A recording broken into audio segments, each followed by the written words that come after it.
The wilderness is a vast and mysterious place. Some find comfort in its solitude, away from their busy day-to-day life, a chance to clear your mind and become one with nature. Although, however vast the wilderness may be, with its solitude comes a place no one can hear your screams. This story takes place in August of 2013 in the mountains of southern Oregon. I am a USAF Security Force airman. My girlfriend was at work, and as a blistering hot day began to turn into thunderstorms, my buddy Nick and I decided to go explore some back roads and get out of the heat in town. Southern Oregon is crisscrossed with logging roads, some actively used but many totally forgotten and overgrown. Nick and I spent many of our days off starting on roads that we knew, then finding roads we didn't know, and driving for hours into mountains, eventually navigating back to paved roads.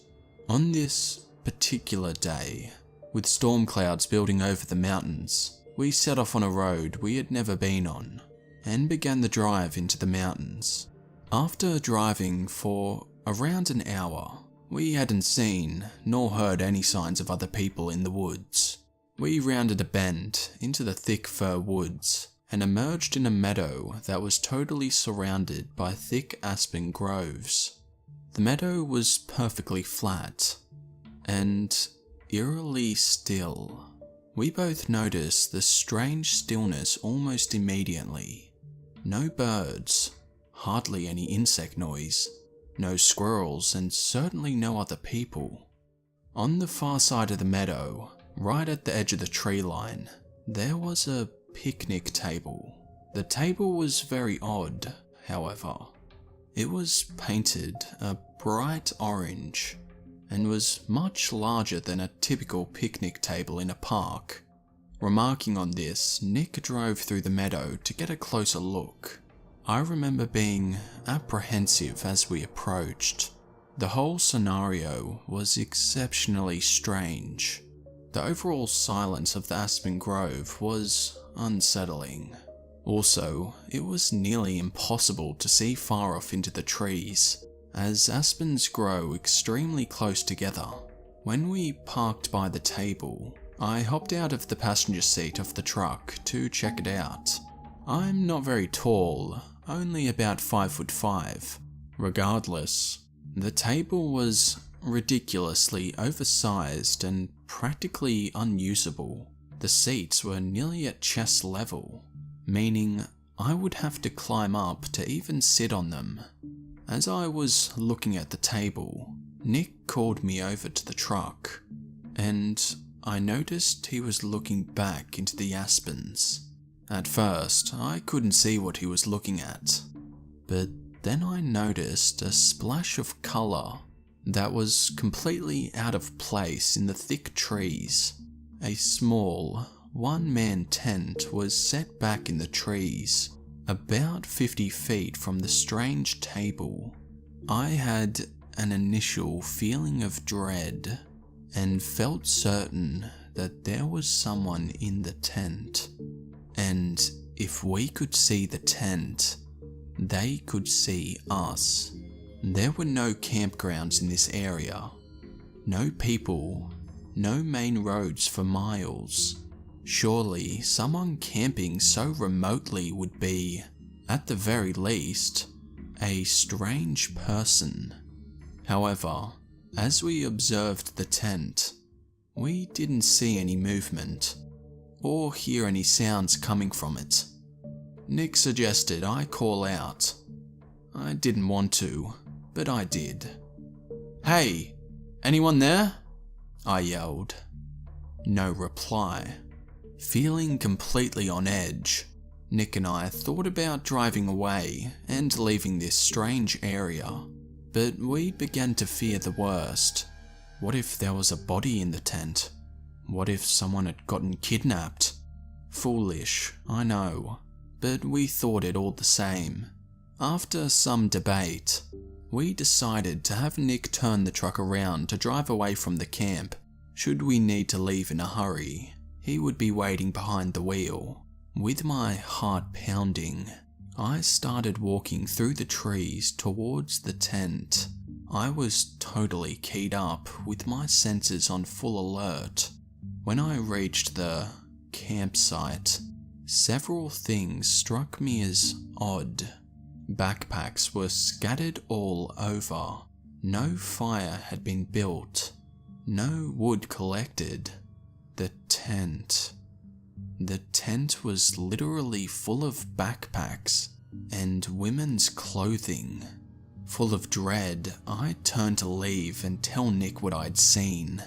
As I left, I heard Nick start yelling, "Let's go, let's get the fuck out of here!" Not knowing why he was yelling, I ran back to the truck. When I broke out of the trees, I saw a beat up old Ford on the road, blocking us from leaving the meadow. I immediately leapt into the passenger seat, and Nick floored the gas pedal. The car was occupied by 2 men. A third person was lying against the window in the back. As we drove across the meadow, the driver attempted to block us from the road, but Nick drove around them and accelerated the way we had come from. I looked back and saw the car attempting to turn around on the narrow road. Nick drove like a madman, and though I was honestly terrified that they would catch up, we hit the highway without seeing the car again. I still don't know if the person in the back was male or female. I called the state police and they promised to send a trooper out to check out the scene. However, I received a call the next day from a trooper stating that the campsite, the backpacks, and the woman's clothing were all gone, though he could tell people had been in the area. The strange table was still by the thick aspen grove. I have not returned to the area, and I do not intend to. It happened last year. I was going through this get healthy phase, and a friend recommended walking. She was one of those people who frequently vanished into the wilderness for hours at a time, tramping through fields of mud, getting twigs in her hair, and losing her wellings in bogs. She's also really thin, and has great skin, so I decided to give it a try. Turns out, you can't just park by the side of a road and wander off. Apparently, most people buy a walking book, plan a route, and figure out exactly how far they're going to go and how long it'll take. Born on my enthusiasm, I managed to get pretty far before I decided to go home. I don't even know how long I walked for. I turned around and began walking back. About an hour later, I began to realize that I must have taken a wrong turn. 2 hours later, I was cursing my friend and wishing I'd never met her. I was well and truly lost. I considered using my phone to call for help, but I decided against it. My mates had been joking all week about how I was bound to get lost within the first 5 minutes, and I knew I'd never hear the end of it. Besides, I didn't know where I was. The only landmarks around me were trees, or more trees, so I wouldn't even know what to tell them. "Hey, can you come pick me up? I'm in the middle of some forest next to a tree that looks a bit like a weird old man if you squint." Wouldn't really work. The only option was to keep going. Another 2 hours passed and I began to get really worried. I'd started fairly late in the day, and already I could see the light was starting to get dimmer. Suddenly, there was a chance I could still be lost out here when it got dark. To make things worse, I'd been needing to pee for a good 2 hours now. My bladder was all but screaming at me. It looked like I was going to have to either wet myself or pee in the woods, neither of which sounded appealing. Boys, you will never know how lucky you are to be able to pee wherever you want without fear of getting urine all over your shoes. I'd worn my new trainers that day, And needless to say, I didn't want to spray them with pee. I was getting really desperate too. When, glory be, I spotted a building in the woods and recognized it as a WC. It was one of those high-tech toilets, the ones with only one toilet per gender, the ones where the door locks on its own the moment you shut it. The toilet flushes the moment you stand up, and the sink provides soap, water, and hot air the moment your hands go under them. You know the kind. The kind everybody hates because there are signs everywhere saying the lock only holds for X amount of minutes, even in the middle of nowhere. Having not seen any other people for at least a few hours, I was counting the seconds. 3 minutes and 30 seconds exactly, well under the time limit. I pressed the big red button, pushed the door, and nothing happened.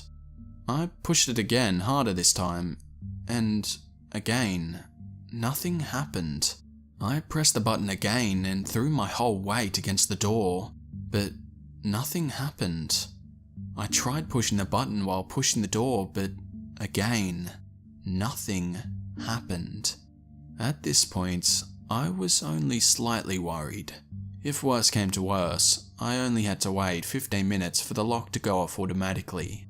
However, I waited, and I waited, and I waited. Eventually, I guess, the 15 minutes must have run out, only instead of unlocking the door, it just switched the lights off. It was at this point, trapped in the pitch black, with nothing but the smell of the toilet to keep me company, that I decided it was time to panic. I felt around in my bag until I found my phone. Thank God I had my phone and switched it on. I wasn't sure who to call at first, but I finally settled on the fire brigade. They get cats out of trees, don't they?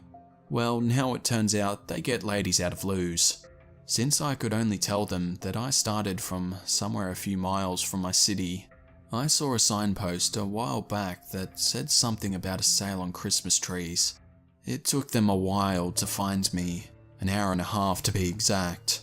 And then it took them another hour and a half for them to figure out how to open the doors. Turns out they had some sort of magnetic lock on them. They actually ended up having to use the jaws of life to cut through them.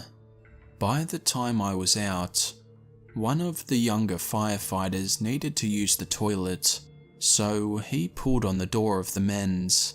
Don't ask me why he didn't take my experience as a warning. I guess he just really needed to go. Anyway, the door wouldn't open, same as mine. So the firefighters decided it was worth checking to see if there was anyone trapped inside there as well. They started cutting through the metal. A lot of them were laughing about it like, wouldn't it be funny if there was some poor guy in the other cubicle? When, suddenly, all the work stopped. I heard a few swear words and one guy threw up, right where he was standing. The police identified the man by his clothes as a guy who'd gone missing 3 weeks ago. His family said he went for a walk and never came back. When experts examined the toilets, they said it looked like someone had designed them to lock and stay locked when somebody entered the room. When they tested samples of blood and tissue, they discovered that 8 different people had used that loo, and most of them had been declared missing. Some of the cases were a decade old. Police think that somebody, they never found out who, had been locking people in there until they starved to death and then retrieving the corpses later. A few miles away, one of the people whose DNA was in the cubicle was found dead, with their heart, liver, and eyeballs missing. Needless to say, I'm a lot more casual about peeing outdoors nowadays. Anything but using a public toilet. I was solo backpacking in the middle of nowhere, and decided to stop for the night as it was right around sunset. I got everything set up and I heard a car on a road about 1,500 feet from my position. Honestly, I didn't even realize there was a road there because it was up a steep embankment and I couldn't see it. So I hear this car, then it slows and then it stops, then the doors open and close and the car drives off. I hear a group of men talking, but they were too far away to make out what they were saying. By now, the sun is set and the men began using flashlights. They appear to be descending the steep embankment towards me. I'd say I'm a little concerned, as nothing about this is adding up. I figure if they get any closer, I'll try to quietly escape and leave my gear. They stop about halfway down, and then they start freaking digging with shovels. Now I'm shitting my pants. They dig for about an hour, then stop. Then I hear the car return. They begin to ascend up the embankment, but before they do, they shine their flashlights down onto my position. I don't move a muscle, and they don't seem to notice me. I just sat there, didn't move a muscle for at least an hour after they had gone. I packed up and moved about a quarter mile away, deeper into the woods and well off the trail, just in case they'd seen me and were going to come back for me. The next day, I hiked out, found a park ranger, and gave him a map that I'd drawn of the area and where the digging had taken place. He asked me to accompany him to the spot, but I refused.